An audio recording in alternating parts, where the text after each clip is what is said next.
Harka fuune akkam jirtu kabajamtoota daawwattoota keenya kun tibbana biiroo kominikeeshinii Oromiyaatiin dhiyaatudha. Tibbana keenya har'aatiin dhimmoota hawaasummaa, dinagdee fi siyaasaa kan biyyaaf kan naannoo qabannee dhiyaanneerraa hanga addisee taanaati nu waliin tura. Mootummaan keenya mul'ata qaba, mul'anni isaa biyya badhaate uumuudha jedhanii ministeerri muummee Itoophiyaa Dr. Abiy Ahmed. Jilli ministeera muummee Dr. Abiy Ahmediin durfamu godinaalee lixa Oromiyaatti sochii misooma garaagaraa naannichaa daawwachuun piroojektota ijaarsa isaanii dhume eebbisiisuun haaraas ijaarsa isaanii eegalchiisaniiru. Ministeerri muummee Dr. Abiy Ahmed godina Qeellam Wallaggaatti piroojeektii misooma jallisii laga qeexoo eebbisiisuun tajaajila jalqabsiisaniiru. Jallisiin aanaalee godina Qeellam Wallaggaa 3 Caanqaa fi Hawwaa Galaan misoomsuun qonnaan bultoonni eeggattummaa roobaa jalaa akka bahan kan godhu ta'uun ibsameera. Piroojeektiin kun boqonnaa lamaan kan hojjetamu yoo ta'u waliigalaan dandeettii lafa heektaara 5,000 caalu misoomsuu kan qabuu fi abbootii warraa 10,000 fayyadamoo kan taasisu ta'uun ibsameera. Ministeerri muummee federaalaa Dr. Abiy Ahmed pirezidaantii mootummaa naannoo Oromiyaa obbo Shimallis Abdiisaa fi hooggantoonni olaanoo mootummaa federaalaa fi naannoo kooriidarii magaalaa Naqamtee daawwataniiru. Jilli kun industirii qindaa'aa nyaata buusaa gonofaa Oromiyaa magaalaa Naqamtee eegalchiisaniiru. Ministeerri muummee Dr. Abiy Ahmed daawwannaa isaanii kanarratti mootummaan mul'ata qaba, kan mul'anni isaa biyya jijjiiramtee fi badhaate uumuudha ta'uu himanii kanaafis mul'ata kana milkeessuuf kaayyoowwan xiyyeeffannoo irratti hojjetamuu qaban jiru. Isaanis waan qabnu kan uumamaas ta'e namtolchee adda baasuun sirnaan itti gargaaramuudha jedhaniiru.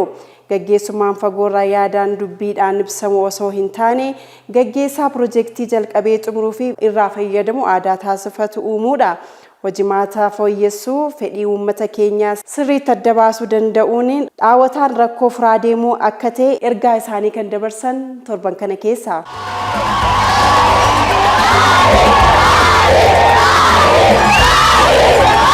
Boqonnaa harka namaa ilaaluu fi biyya biraarraa qamadii kadhatanii jiraachuun cufamaa jira jedhanii pirezidaantiin mootummaa naannoo Oromiyaa obbo Shimallis Abdiisaa dabalata isaa Shifarraa Bashoo akka taanutti qindeesseera. Obbo Shimallis Abdiisaan sagantaa eegalchiisa ijaarsa indaastirii qindaa'aa nyaataa buusaa gonofaa Oromiyaa irratti haasaa taasisaniin Oromiyaatti yaada maayidamuu bu'uura godhachuun humna waloo duudhaa uummatatti fayyadamuu fi falaasama sirna gadaa giddu galeessa godhachuun hojiileen garaagaraa hojjetamaa jiraachuu eeran.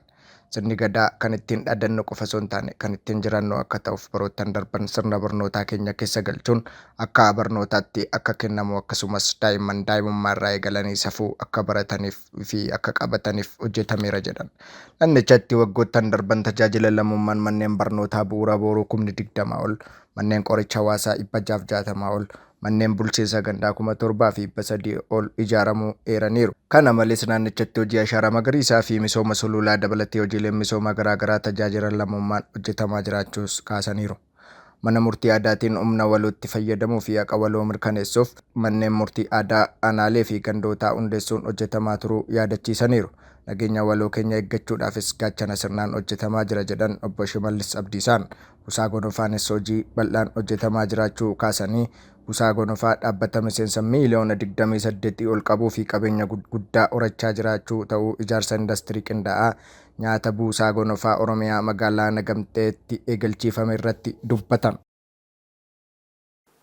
Waajjirri paartii badhaadhinaa damee Oromiyaa filannoo biyyaalessaa marsaa 7ffaa biyyi keenya gaggeessuuf jirtuu fi maanifeestoo fi mallattoo filannoo isaa godina Shawaa Bahaa aanaa Luumeetti ifoomseera.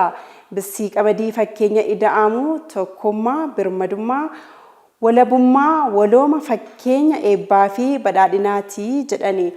Itti gaafatamaan waajjira paartii badhaadhinaa Oromiyaa obbo Kaffiyaaloo Tafarraa dabalata isaa Abbabee Ejjitaa akka taanutti qindeesseera.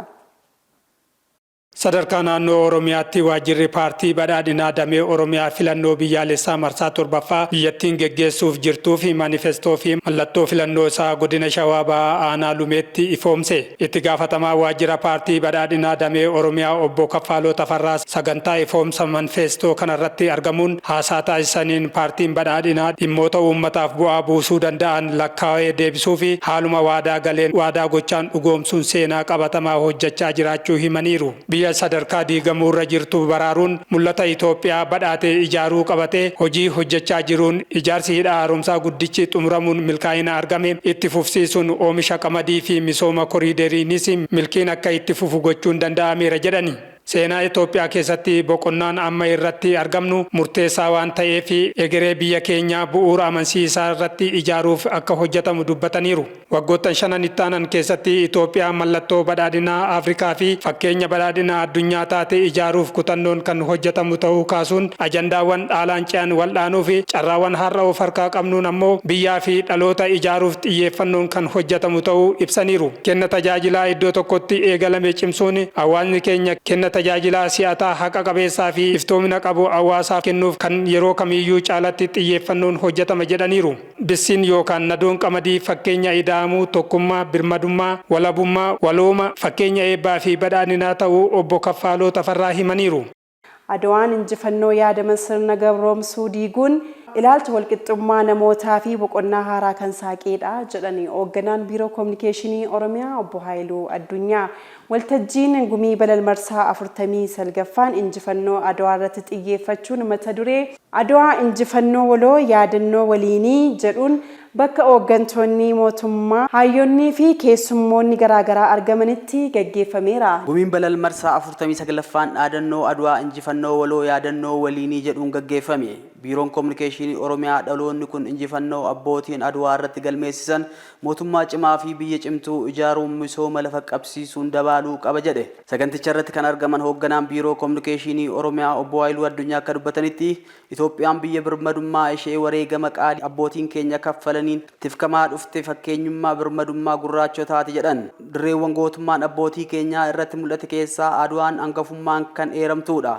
Kunis kennaadhaan osoo hin taane wareegama qaalii lafee birmadummaa biyyaaf cabee fi dhiiga dhangala'een galmaa'e jedhan. Dhaloonni kunis injifannoo abbootiin Adawaa irratti galmeessisan ijaarsa mootummaa cimaa fi biyya cimtuu ijaaruuf jalqabame lafa qabsiisuun dabaaluu qaba jedhan obbo Haayiluun. Daarektarri olaanaan abbaa taayitaa to'annoo galteewwan qonna Oromiyaa Dr. Biraanuu Leenjisoo gama isaaniitiin Adawaa Itoophiyaanota hundatu lolee injifate. Seenaansaa garuu Afrikaa hunda boonse jedhan. Hirmaattonni sagantichaa tokko tokkos Adawaan seenaa waloo Itoophiyaanotaati. Fedhii balbala galaanaa biyyattiin qabduu fi misooma biroo milkeessuun dhaloonni kunis gahee isaa bahuu qaba jedhan. Egaan kabajamtoota daawwattoota keenya tibbana keenya har'aa biiroo koominikeeshinii Oromiyaatiin qabannee dhiyaanne kanarratti xumurreerra. Odeeffannoo dabalataa argachuuf yuutuubii, feesbuukii, teelegiraamii, tiiktookii kallacha Oromiyaa laayik, sheer, kooment, sabskiraayib gochuun hordofaa isiniin jecha torban tibbana kan biraan walitti deebinutti nagaan nuuf tura.